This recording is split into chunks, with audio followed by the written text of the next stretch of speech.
엄마, 그동안 잘 지내셨어? 멀리 지방으로 이사 가셨다고 마트 아저씨에게 들었는데, 나나 오빠들이나 모두 엄마에게 죄송하게 생각하고 있어. 우리 그냥 엄마 계신 데 가서 얼굴 한 번만 보고 올게. 이제는 좀 어디 계신지 알려주세요. 네? 박 씨는 자식들의 속내를 뻔히 알았습니다. 자식들이 갑자기 다정해진 이유는 하나밖에 없겠죠. 주식 이야기를 들은 후 어떻게든 다시 관계를 회복하려는 속셈이 분명했습니다. 마음속에서 피식 웃음이 새어나왔지만 동시에 깊은 체념이 느껴졌습니다. 결국 이것들은 하나도 변하지 않았던 것입니다. 필요 없어. 너희들이 올 필요도 나를 챙길 필요도 없어. 앞으로는 각자 잘 살길 바란다. 주소도 알려주지 않을 거야. 그렇게 알아라. 메시지를 받은 딸을 시작으로 하여 뒤이어 아들들까지 급히 전화를 걸어왔지만 박 씨는 받지 않았습니다. 아직 정리가 되지 않은 집들을 돌보느라 박 씨는 충분히 할 일이 많았기 때문입니다. 전화가 끊긴 뒤에도 문자와 부재중 전화가 쏟아졌지만 박 씨는 마음이 흔들리지 않았습니다. 올해로 71세가 된 박영미 씨가 이처럼 자식들과 척지게 된 것에는 내 탓이 아닌 어디까지나 자식들 때문이라고 자신 있게 말할 수 있습니다. 박 씨는 본래 남편과 작은 식당을 운영하며 3남매를 키웠습니다. 식당은 동네에서 손님이 끊이지 않는 맛집으로 소문났고 그 덕에 자녀들에게 부족함 없이 지원할 수 있었습니다. 남편은 말수가 적고 내색을 잘하지 않는 성격이었지만 늘 든든하게 느껴졌습니다. 애들한테만큼은 뒷바라지 제대로 해줘야지. 남편은 틈틈이 박 씨에게 말하곤 했습니다. 그 결과 세 자녀는 모두 서울의 명문대에 진학했고 각자 훌륭한 직업도 잡았습니다. 큰아들은 금융업계 증권사 애널리스트, 작은 아들은 대기업의 엔지니어, 딸은 대형 병원의 간호사로 일하며 각자의 삶을 꾸려나갔습니다. 결혼 후 모두 맞벌이를 시작하면서 성공적인 가정을 이루었죠. 이제 우리도 좀 쉬면서 살아도 되겠지. 박 씨는 자식들 걱정에서 벗어나 안도했습니다. 하지만 그 평화는 오래가지 않았습니다. 자녀들이 결혼하고 손주들이 태어나면서 박 씨의 일상은 다시 바빠졌습니다. 자식들로부터 손주들을 떠맡게 되었기 때문입니다. 박 씨는 처음엔 자식들을 돕는 것이 당연하다고 생각했지만 갈수록 일이 많아졌습니다. 갓난쟁이 손주부터 유치원 다니는 손주, 초등학교 다니는 손주까지 각각 셋을 돌보며 하루 종일 바쁜 시간을 보내는 박 씨는 조금씩 지쳐갔습니다. 남편과 둘이서 쉬며 여유롭게 보내던 일상은 더 이상 기대할 수 없게 되었죠. 이들 부부에게 자식들도 나름 감사의 표현을 하고 있었습니다만 세 가정에서 모아 매달 보내는 용돈은 딱 100만 원이었습니다. 처음에는 그 돈이 고맙기까지 했습니다.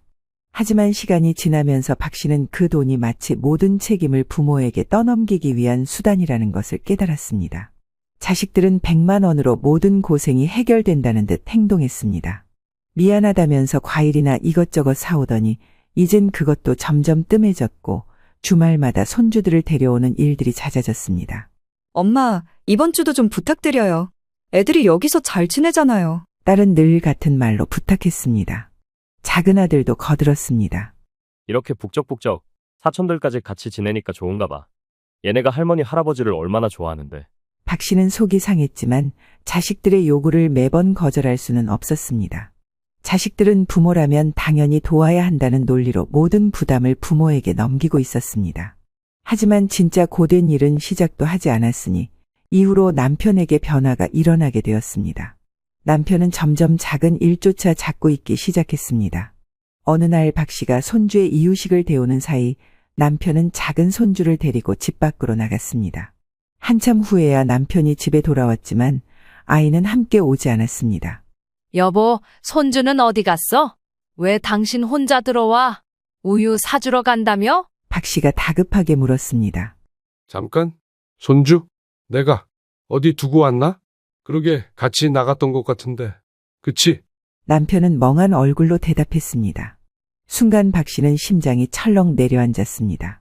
그 길로 바로 신발을 걸쳐 신고 손주를 찾으러 나갔고 그나마 다행히게도 손주는 아파트 단지 내 놀이터에서 놀고 있었습니다. 남편이 놀이터에 아이를 앉혀두고는 그대로 잊어버린 것이었습니다.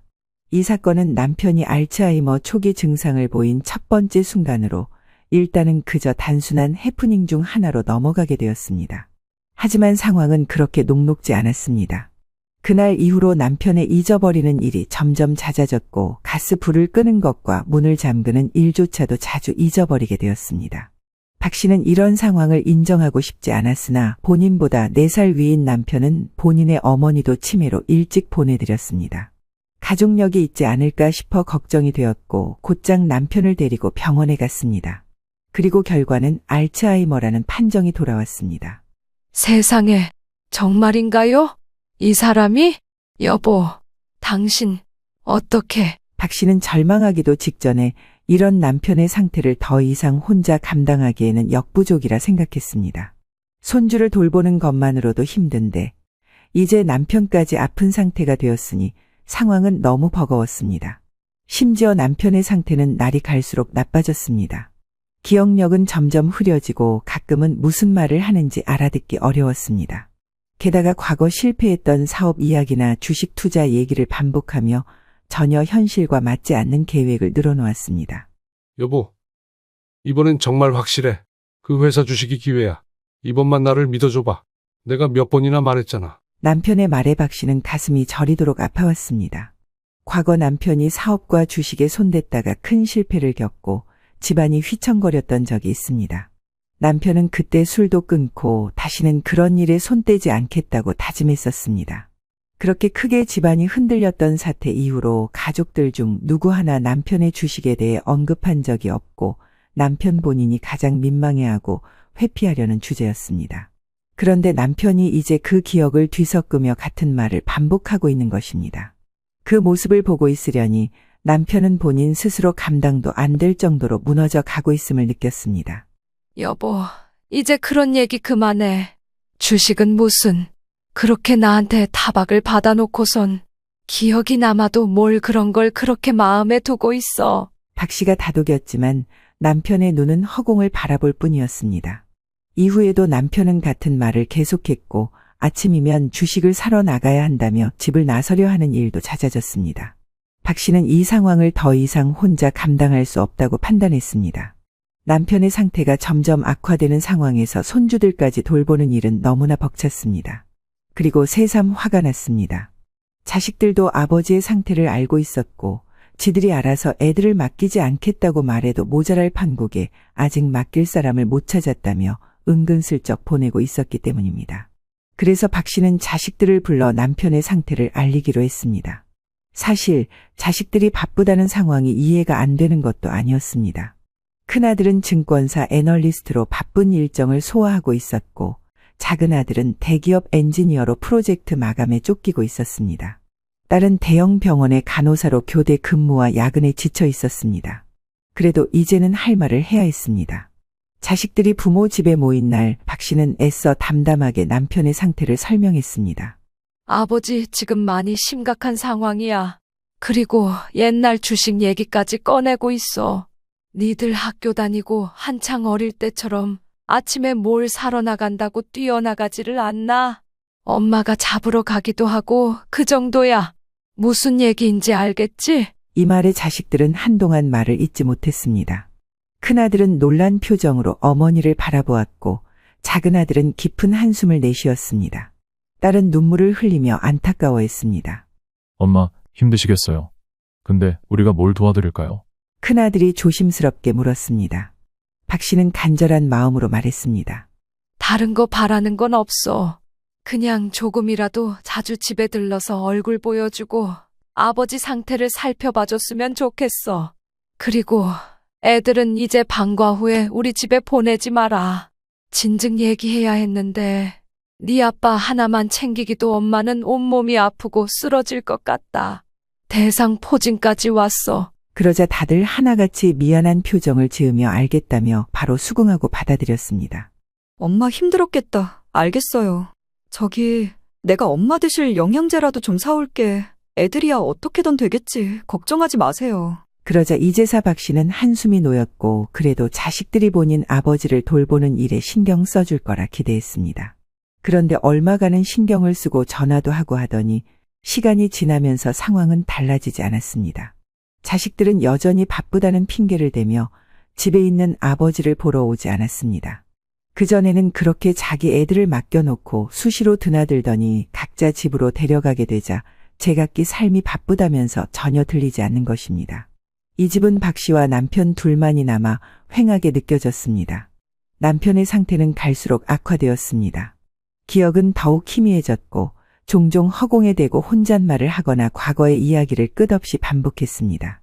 여보, 지금 주식시장이 오르기 전에 사야 해. 빨리 해야지.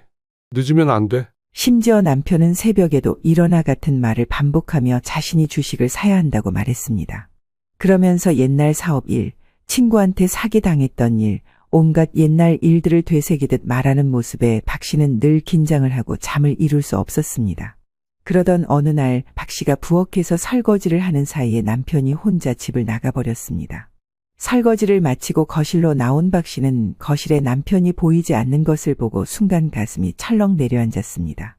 남편의 슬리퍼만 덩그러니 놓여 있었고 핸드폰은 소파 위에 그대로 있었습니다. 여보, 당신 어디 있어요? 화장실에 있어요?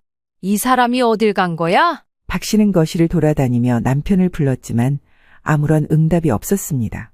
순간적으로 이상한 예감이 들었던 박 씨는 급히 신발을 신고 현관문을 나섰습니다.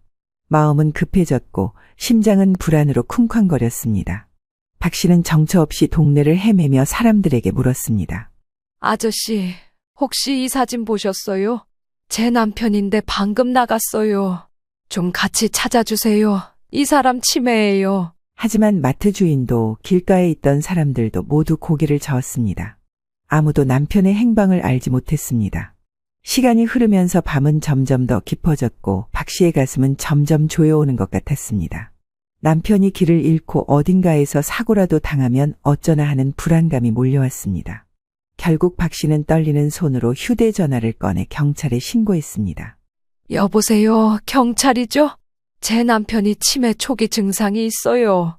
좀 전에 집을 나가버렸어요. 날씨도 춥고 이제 어둑어둑한데 제발 도와주세요. 박 씨의 목소리는 떨렸고 눈물이 자꾸만 나올 것 같았습니다. 경찰은 남편의 인상착의와 나간 시간을 물었고 박 씨는 최대한 정확히 대답했습니다. 회색 잠바에 검은 바지를 입고 나갔어요. 나간 지 1시간 정도 됐어요. 경찰은 주변 순찰차를 돌려 남편을 찾기 시작했고 박 씨는 경찰의 연락을 기다리며 계속해서 동네를 돌아다녔습니다. 박 씨의 머릿속에는 불길한 생각들만 가득했습니다. 자식들에게 연락도 했지만 다들 직장 때문에 멀리 나가 있었고 다 같이 경찰로부터의 연락을 기다리는 상황이었습니다. 2시간이 지났을 때 드디어 경찰로부터 연락이 왔습니다. 어머니, 남편분을 찾았습니다. 근처 버스 정류장에 앉아 계셨습니다. 그 소식을 듣는 순간 박 씨는 안도의 한숨을 내쉬었습니다. 곧바로 경찰의 안내에 따라 박 씨는 뛰쳐나갔고 그렇게 마주하게 된 남편은 담요를 덮은 채 오들오들 떨고 있었습니다. 멀리 어딘가를 바라보며 무표정한 얼굴로 앉아있는 남편의 모습이 너무나 낯설게 느껴졌습니다. 박 씨는 다급히 남편에게 다가가 그의 손을 잡았습니다. 남편의 손은 얼음처럼 차가웠습니다. 여보, 왜 나한테 말도 없이 혼자 나가버렸어요? 나 얼마나 놀랐는지 알아요? 박 씨는 울컥하며 남편을 부둥켜 안았습니다. 하지만 남편은 메마른 얼굴로 박 씨를 올려다보더니 뭐가 잘 보이지 않는 듯 한참을 응시했습니다. 그러고는 중얼거렸고 그 말을 듣자마자 박 씨는 울음을 터뜨렸습니다. 아, 당신이었구나. 나는 우리 엄마가 올 줄 알았지. 박 씨는 이때 가슴이 찢어지는 것 같았습니다. 이 얼마나 잔인하고 무서운 병인가 생각했던 것입니다. 남편은 치매에 걸리신 본인 어머니를 붙들고 숱하게 울었던 적이 있습니다. 우리 엄마를 외치며 자신을 잊어버린 엄마의 얼굴을 못 보겠다고 통곡을 했던 적이 있던 것입니다.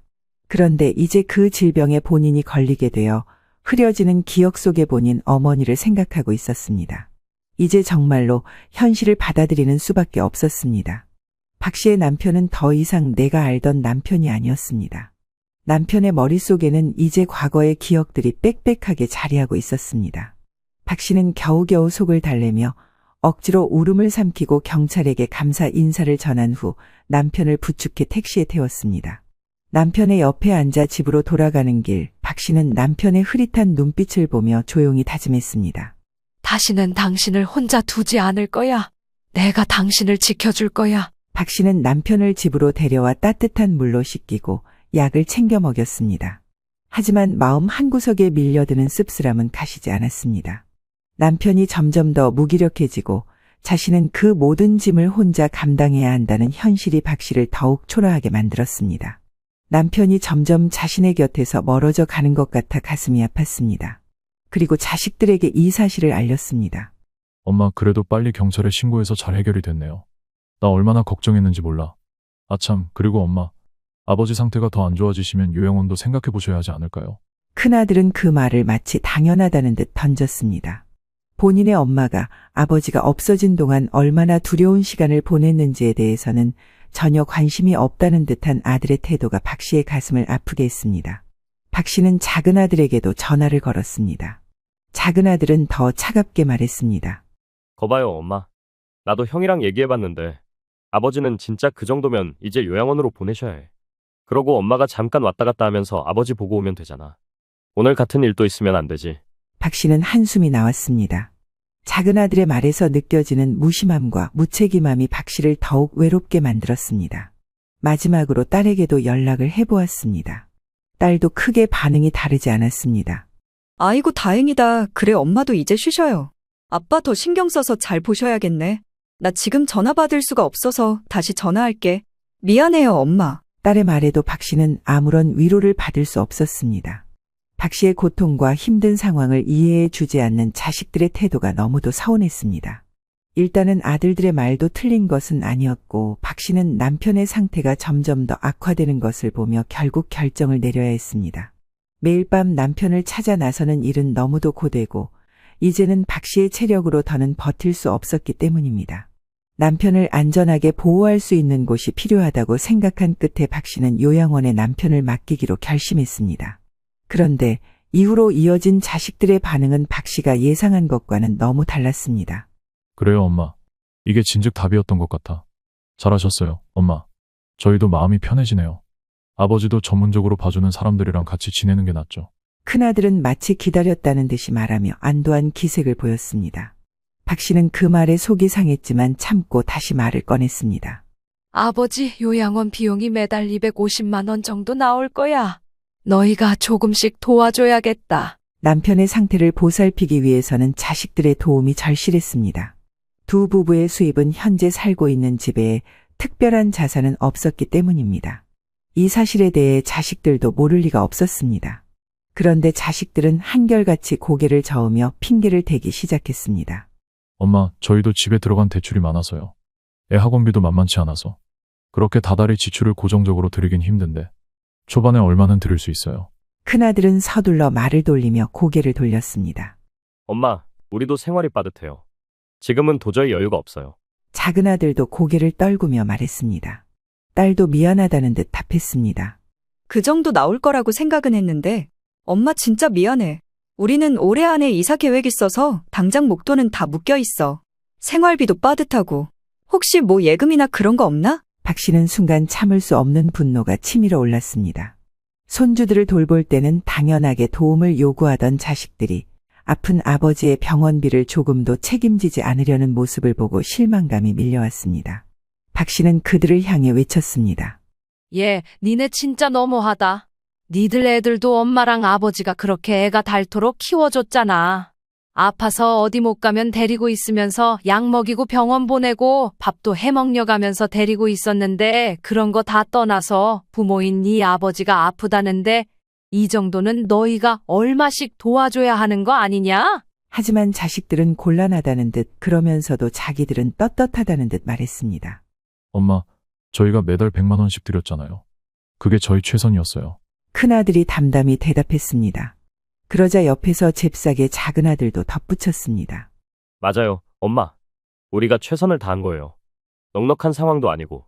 우리들 모두 결혼하고 할 때 제각기 대출받고 자기 능력으로 집 얻고 했잖아요. 그러다 보니 당연히 돈 버는 게 너무 버겁고 진짜 최선으로 드린 게 우리 머리수대로 맞춰서 100만 원 드린 건데. 박 씨는 더 이상 말을 이어갈 수 없었습니다.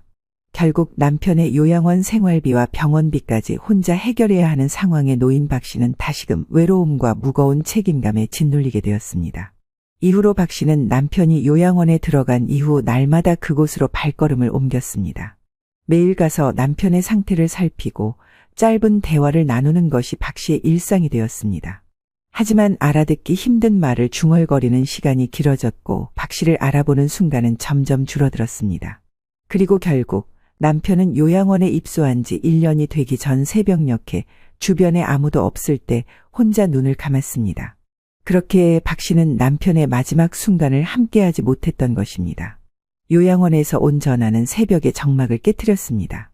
어머니, 저희가 최선을 다했지만 안타깝게도 오늘 새벽에 돌아가셨습니다. 박 씨는 전화를 받으며 한동안 말을 잇지 못했습니다. 매일매일 위태해 보이던 남편이었지만 세상을 떠났다는 소식을 실감할 수 없었습니다. 남편이 없는 세상을 상상해 본 적 없었기에 그 순간은 그저 공허하고 무력했습니다. 모든 것이 멈춘 듯한 느낌 속에 천천히 요양원으로 향했습니다. 장례식이 열리는 날 박 씨는 그곳에서 홀로 서 있었습니다. 자식들이 하나둘 장례식장으로 들어왔고 손주들을 데리고 있었습니다. 아이들은 장례식장의 분위기를 이해하지 못한 채 이리저리 뛰어다니고 있었고 자식들은 손주들을 신경 쓰느라 정작 아버지의 마지막을 애도할 마음에 여유가 없어 보였습니다. 저기 엄마, 잠깐만요. 애들 배고프대요. 얘네 뭐 먹을 거 없을까요? 와이프가 지금 잠깐 처가댁 어른들 모시러 가서 애들 잠깐만 봐주세요. 큰아들은 그렇게 말하며 아이들만 바라보고 있었습니다. 박 씨는 그 말을 듣고 속에서 울컥하는 마음을 억누르려 애썼습니다. 남편을 잃은 슬픔 속에서 자식들의 이런 태도가 너무도 괘씸하고 서글펐습니다. 아이들을 챙기기 위해 이곳에 온 것처럼 보이는 자식들의 모습에 박 씨는 더 깊은 상실감을 느꼈습니다. 엄마, 잠깐만요. 저 여기 어른들이 나오라고 하셔서 아이들이 뛰어다니지 못하게 좀 봐주세요. 작은 아들도 그렇게 말하며 마치 장례식의 중심이 손주들이기라도 한 듯 행동했습니다. 박 씨는 잠시 눈을 감고 깊은 숨을 내쉬었습니다. 이 장례식은 남편을 위한 마지막 인사였고 그동안 함께했던 시간을 마무리하는 중요한 순간이었습니다. 그런데 자식들은 아버지의 마지막 순간을 제대로 받아들이지도 못한 채 그저 일상처럼 행동하고 있었습니다.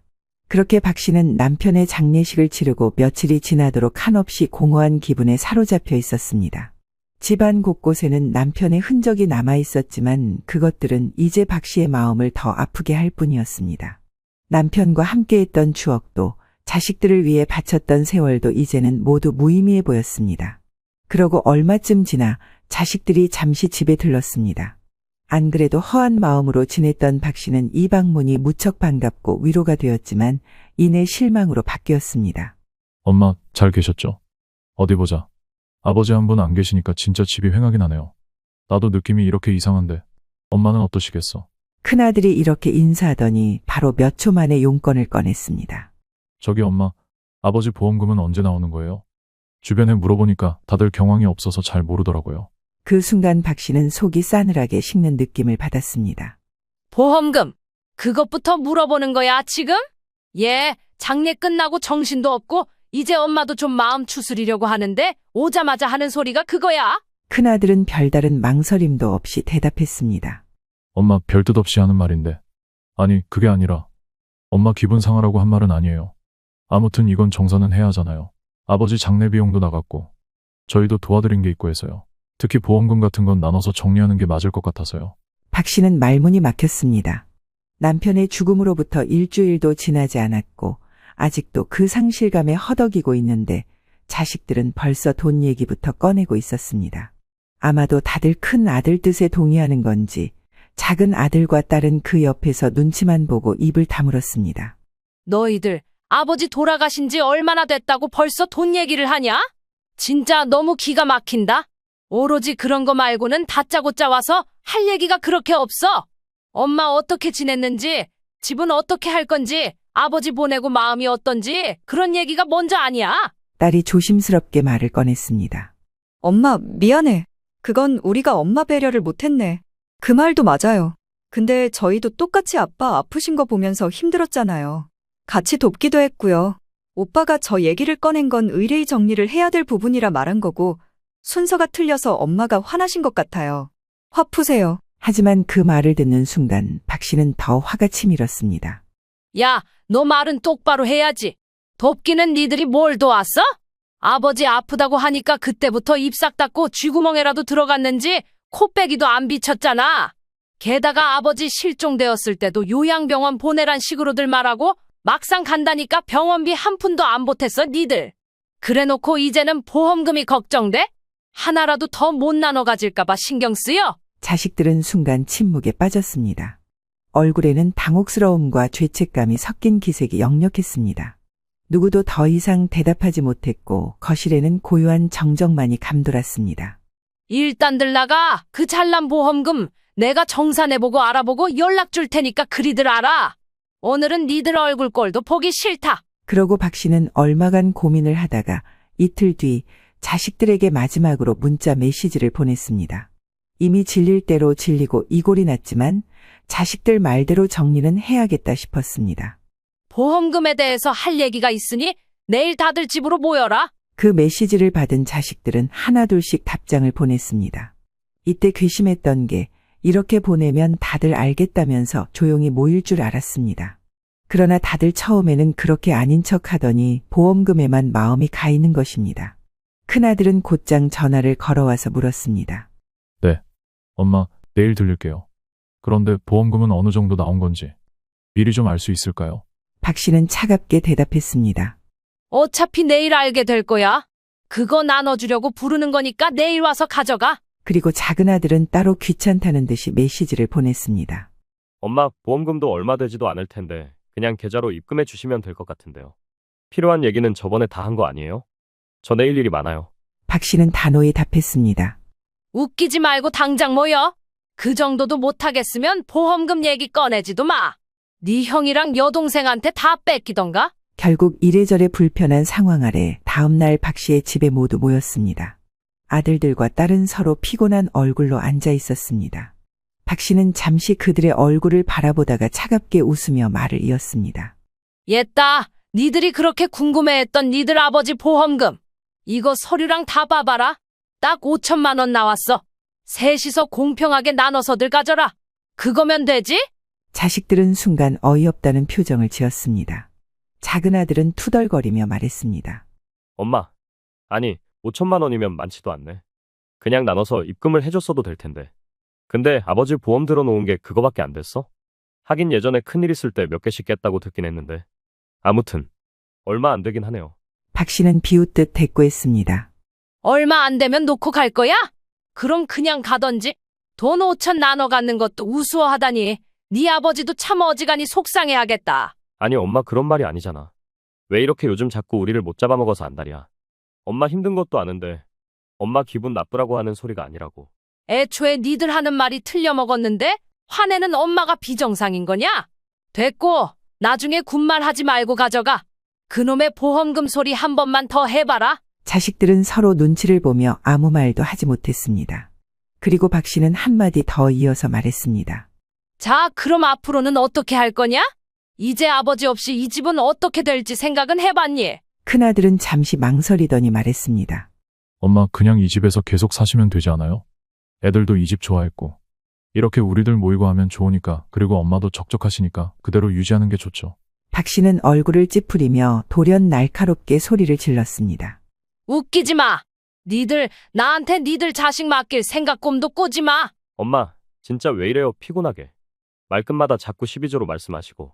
벌써부터 작정들을 했나 보네. 왜? 이 집 빼고 어디 멀리 가버리면 자식들 맡길 데 없어서 그러냐? 그런데 딸이 당황하며 물었습니다. 엄마, 그런 뜻이 아니고 그냥 좋은 게 좋은 거라 말한 거지. 애들이 진짜 여기 할머니, 할아버지 집을 좋아하긴 했잖아요. 그리고 애들이 서운할 거야. 할머니 어디 멀리 가시면. 박 씨는 차갑게 쏘아붙였습니다. 그래? 그러면 니들이 나랑 같이 살던지?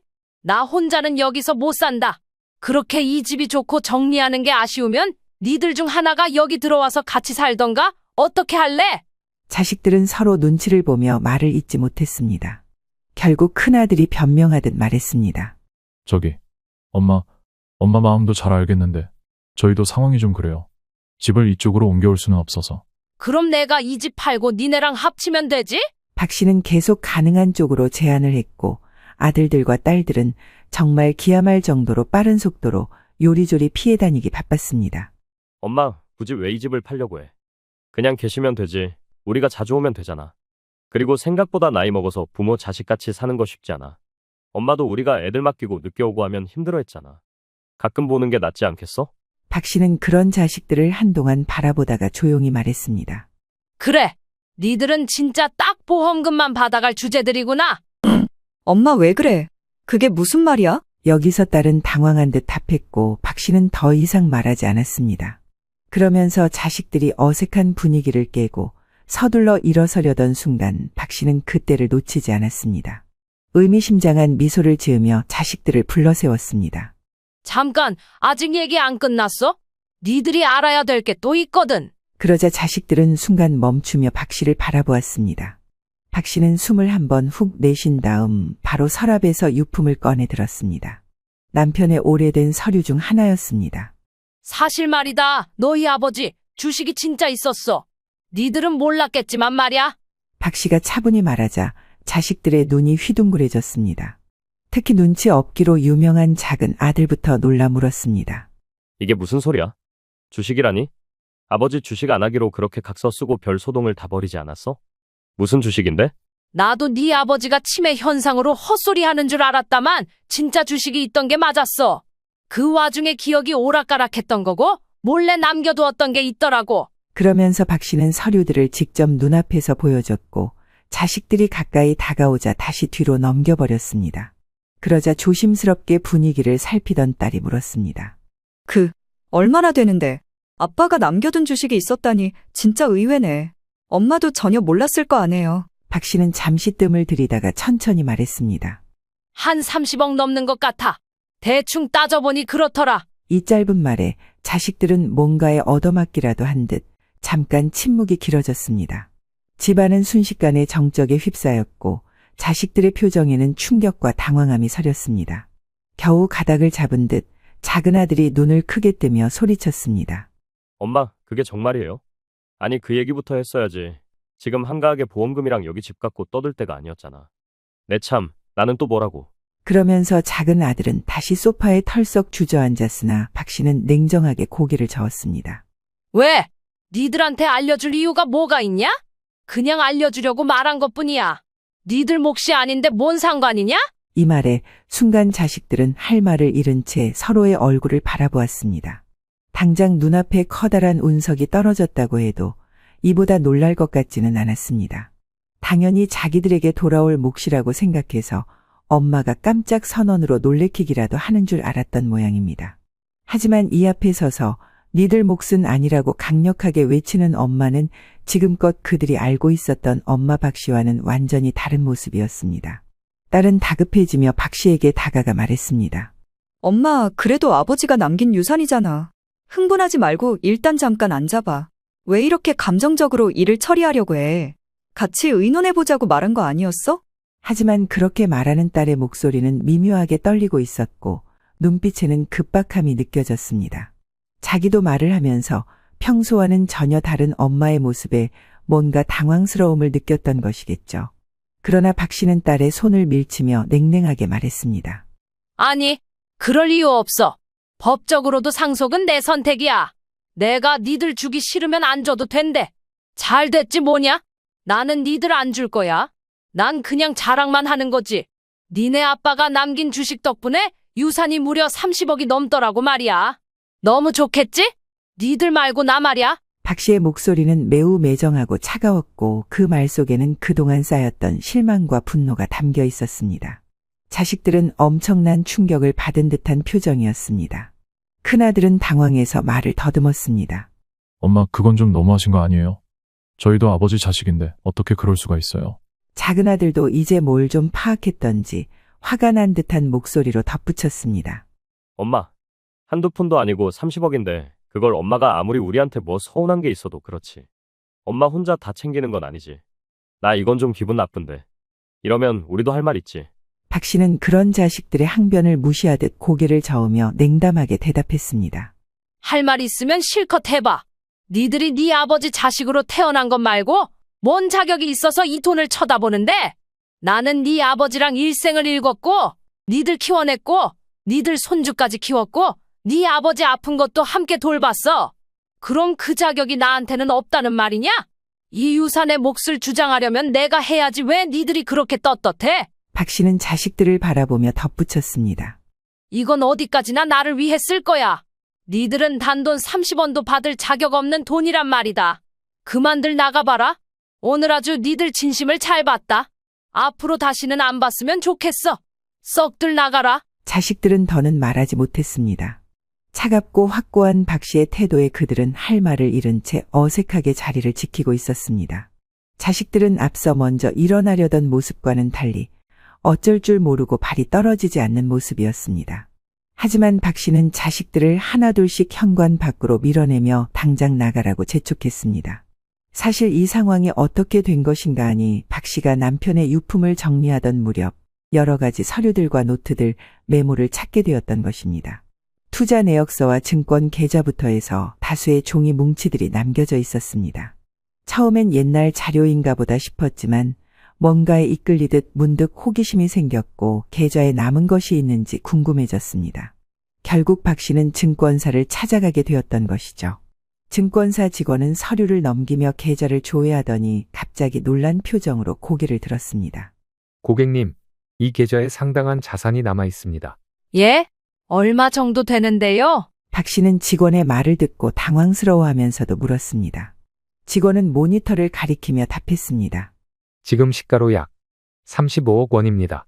그 순간 박 씨는 숨이 멎는 듯한 기분이 들었습니다. 믿기지 않는 현실에 멍해졌습니다. 남편이 과거 소액으로 투자했던 회사가 성장하면서 주식 가치가 폭등했던 것이었습니다. 배당금 재투자와 주식 분할로 인해 주식수가 늘어난 결과였습니다. 이 모든 것이 박 씨에게는 너무나도 갑작스럽고 예상치 못한 일이었습니다. 박 씨는 눈앞의 상황이 꿈만 같았습니다. 남편이 아무에게도 알리지 않고 남긴 마지막 선물 같았고 그것이 박 씨에게는 기적처럼 느껴졌습니다. 한편으론 이제 이 재산에 대해 얘기를 나누게 될 자식들의 얼굴이 떠올랐고 자기도 모르게 눈을 질끈 감았습니다. 이 녀석들은 본인 아버지가 마지막까지 고통 속에 살았을 때 책임을 외면하고 회피하기만 했던 것입니다. 우선은 자식들의 반응을 보고 이 재산의 여부를 생각해 보려 했지만 역시나 생각했던 이상으로 실망스러운 결과가 나왔습니다. 그렇게 박 씨가 마음을 단단히 다잡고 있는데 자식들은 또 수십억이라는 단어에 어지간히 당황한 듯했나 봅니다. 곧장 박 씨에게 내쫓기고는 얼마 되지 않아 다시 집으로 돌아온 것입니다. 문이 부서져라 세차게 두들겼고 기어코 다시 들어와 따지기 시작했습니다. 그들의 행동은 박 씨에게 이것들이 정말 자신의 자식이 맞는지 의심스러울 정도로 졸렬하고 비열하게 느껴졌습니다. 엄마, 이건 이렇게 감정적으로 해결할 일이 아니야. 다시 좀 얘기하자고요. 그거 우리 좀 보여주세요. 아니 차분하게 얘기 좀 하자니까요. 왜? 바쁘신 몸들이 돈 앞에서는 또 답이 없나 보다. 아까는 그렇게 가야 된다고 일어나기들 바쁘더니 니들 평생들 그렇게 바쁘게 살아. 자꾸 이렇게 또 기어들어와서 나 귀찮게 하면 나도 가만 안 있는다. 아버지 아플 때 외면하고 재산 노리는 자식들이라고 내 얼굴에 침 뱉어가며 동네에 소문낼 거야. 이것들 얼씬 못하게 하라고. 이 말에 일단 그나마 이성적인 딸이 다음에 다시 오겠다면서 자기 오빠들을 데리고 나갔고 문이 닫히고 나서야 박 씨는 깊은 숨을 내쉬었습니다. 마음 한구석이 조금 가벼워진 듯했지만 동시에 이제는 더 이상 자식들에게 흔들리지 않겠다는 결심이 단단히 자리 잡았습니다. 그렇게 박 씨는 자식들에게 호통을 치고 연을 끊어버렸고 남은 인생을 오롯이 자신을 위해 살기로 결심했습니다. 남편이 남긴 주식의 가치는 수십억 원에 달했지만 박 씨는 그것을 함부로 쓰지 않기로 했습니다.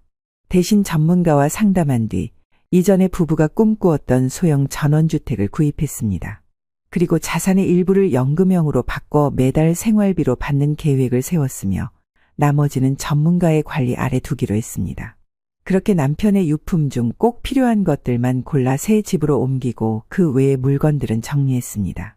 하지만 전원주택으로 이사한 지 몇 주가 지나자 자식들은 슬그머니 다시 연락을 해오기 시작했는데요. 그나마 박 씨와 가장 원한 없이 같은 여자 입장으로 무던하게 지냈던 딸이 대표로 전화를 걸어왔습니다. 엄마, 그동안 잘 지내셨어? 멀리 지방으로 이사 가셨다고 마트 아저씨에게 들었는데 나나 오빠들이나 모두 엄마에게 죄송하게 생각하고 있어. 우리 그냥 엄마 계신 데 가서 얼굴 한 번만 보고 올게. 이제는 좀 어디 계신지 알려주세요. 네? 박 씨는 자식들의 속내를 뻔히 알았습니다. 자식들이 갑자기 다정해진 이유는 하나밖에 없겠죠. 주식 이야기를 들은 후 어떻게든 다시 관계를 회복하려는 속셈이 분명했습니다. 마음속에서 피식 웃음이 새어나왔지만 동시에 깊은 체념이 느껴졌습니다. 결국 이것들은 하나도 변하지 않았던 것입니다. 필요 없어. 너희들이 올 필요도 나를 챙길 필요도 없어. 앞으로는 각자 잘 살길 바란다. 주소도 알려주지 않을 거야. 그렇게 알아라. 메시지를 받은 딸을 시작으로 하여 뒤이어 아들들까지 급히 전화를 걸어왔지만 박 씨는 받지 않았습니다. 아직 정리가 되지 않은 집들을 돌보느라 박 씨는 충분히 할 일이 많았기 때문입니다. 전화가 끊긴 뒤에도 문자와 부재중 전화가 쏟아졌지만 박 씨는 마음이 흔들리지 않았습니다.